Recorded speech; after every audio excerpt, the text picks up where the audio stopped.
gotta focus on yourself, on your faith, on your dreams, on your mind, on your health, yeah. You gotta work.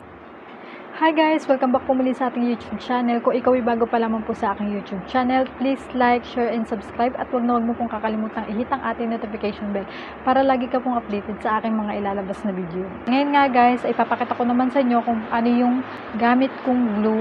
Siyempre, ituturo ko rin sa inyo kung paano ko kinakawit ang mga rhinestone na yun sa mismong kuko ko.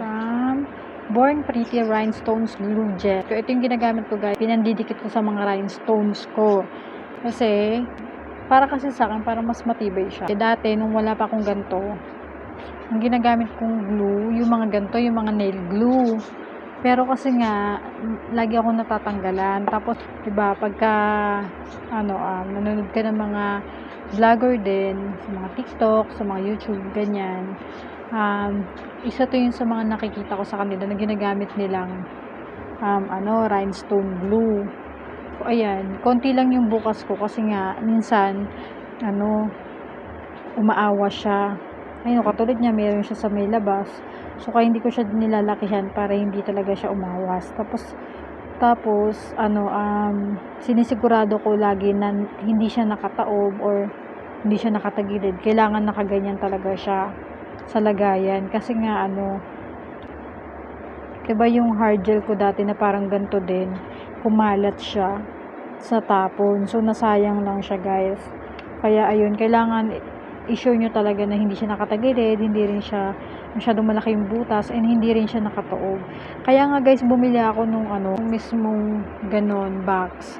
Kasi para lahat sila nakaganyan lang lahat. Tapos, kahit mauga siya, hindi talaga siya matutumba. Simulan na natin guys kung paano ako nagkakabit ng rhinestone. Ito kasi guys, meron siyang top coat na.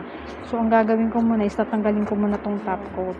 Kapag nagkakabit kayo guys ng rhinestone, nilalagay ko yung rhinestone kapag hindi pa ako nagta-top coat. Kasi, mas maganda siya, madikit mo muna siya bago mo siya lagyan ng top coat. Bago kayo magkabit ng rhinestone, kailangan guys, wala muna siyang top coat kapag katapos nyo maglagay ng Q-Tips.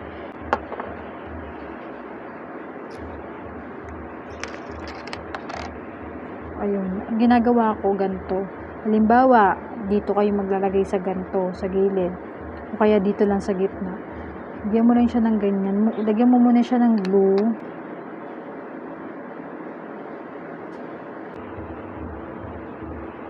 Kasi tutanggalin ko rin naman to guys. Kaya ayoko rin siya talaga ng ayan.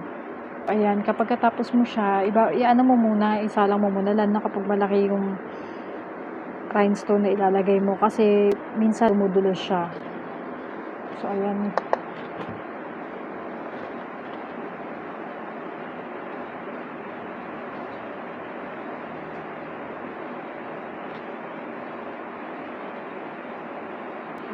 Bahala ko kung anong design ilalagay mo. Tapos, halimbawa, gusto mo sa mga gilid-gilid.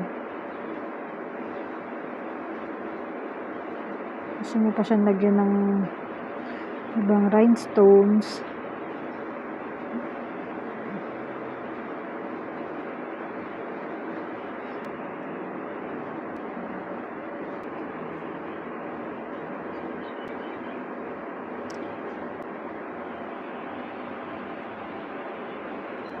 Pero kunwari lang to guys. Kasi medyo kapalan nyo yung pagbabaunan nyo ng rhinestone, yung glue, kasi para lumubog yung rhinestone. Ayun, kagaya nito. Yun, nakalubog yung rhinestone dun sa glue. Kasi guys, kapag sobrang konti ng glue nyo, baka mamaya isang sabit lang dyan, wala na, tanggal na agad. Kailangan yung glue nyo medyo makapal. Kapag pinatong nyo yung rhinestone nyo, lalo na yung maliliit, medyo lulubog siya. Tapos yung glue nyo, mapapalibot dun sa rhinestone, parang nandun siya sa mga gilid. Kasi minsan kapag naka-open yung gilid, parang meron siyang awang na konti. Kapag sumabit yung buhok nyo, o kaya yung mga sinulid sa damit nyo, ganyan, mga himulmol, mabilis talaga siyang matatanggal. Kaya pansinin nyo yung ibang nagra-rhinestones, kailangan talaga makapal yung glue. Kasi, para cover na cover yung mga gilid. kapag katapos yung magdikit, tsaka kayo ngayon maglalagay ng top coat. Kasi guys, yung top coat, siya yung nagko-cover.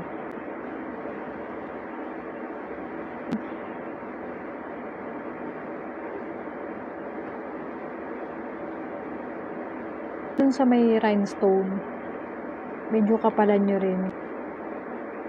Huwag kayong na baka madungis, ganyan. Ganun talaga guys, kapag may rhinestones, kailangan mas maano siya. Yan o, kagaya nito. Yan, medyo mas marami yung sa rhinestones na top coat. Para kapag kahit sumabit siya, nakikita nyo ba guys? Ayan o, mas marami siya. Para kahit sumabit siya, hindi siya basta-basta tatalsik or matatanggal.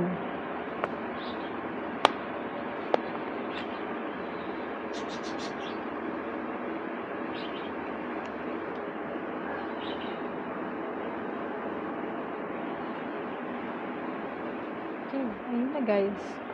O, diba? Focus natin. Ayan.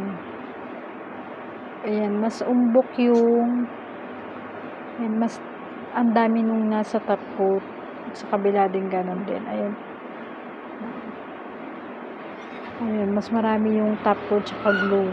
Para pag ginanon mo siya, o kaya kahit sumabit siya, hindi siya basta-basta tatalsik, hindi siya basta-basta matatanggal. Yan. Tapos, kaya madami yung top coat kasi para kahit yung maliliit, naka-cover talaga siya guys. Tapos, mapapansin mo rin niya kapag hinawakan mo, wala siyang matalas. Kapag ka-cover na cover siya ng top coat, papansin mo yan, wala kang makakapa na matalas. So, yun nga guys, dito lang nagtatapos yung ating video. Sana ay nakapulot ka ulit ng bagong aral mula sa akin. Kung ikaw ay bago pa lamang po sa akin YouTube channel at nagustuhan mo itong video to, pakiclick naman yung like. At syempre, wag mong kakalimutan mag-subscribe at i-hit ang ating notification bell para lagi ka pong updated sa aking mga ilalabas na video. So, yun lang naman guys. Thank you for watching. Bye!